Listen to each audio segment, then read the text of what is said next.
Bapolisi ba DCI becheptaisi mu constituency ya Mount Elgon mu county ya Bungoma banjisye bumenyelesi khwenya khumanya sina syakholelele kumubili kwomusani mulala khukhwama chesikaki nakunyolekhana nakwiribwe eyi nabakumwata mungo mwabwe.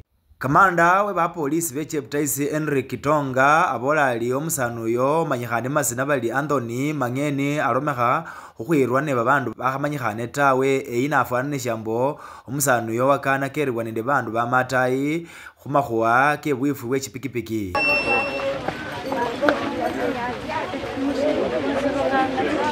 Kama saa 5:30 hivi tuliweza kupata ripoti kutoka kwa chifu wa area ya Seskaki ya kwamba kuna mwili ya mwanaume mmoja wa kitu kama miaka 30 hivi ambaye alikuwa ameuawa area ya Melon.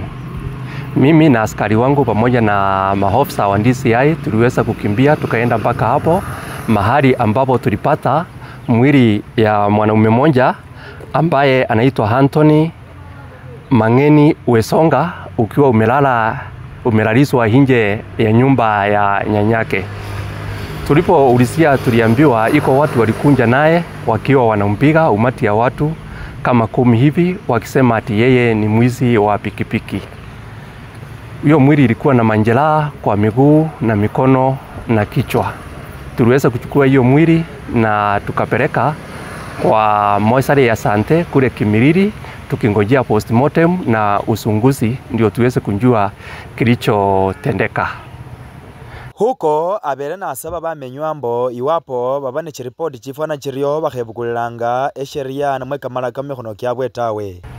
Ningetaka kusii wananchi wanapopata ripoti kama hiyo wasiwe wanachukua sheria mikononi mwao kwenda kufanya hiyo mob injustice, bali walete ripoti kwa polisi na kesi itasunguzwa na tutapata ukweli wa mambo.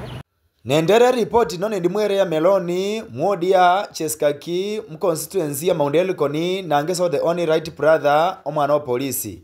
Ino TV yafwe Golden Digital TV. Musimenenya kukaribisha GS Vision 2030 lilituka likusha chingubo likusha bindu bilayi bikusha bifuria chingubo buli sindu nonya bindu bilayi binyonya wacha wakenda kwake ni labukeni wacha kimikanda nenya okendelesa lituka lya GS Vision 2030 linyokhana se esirisha ebarabara echechwele nowenya busana obapile soho yabwe.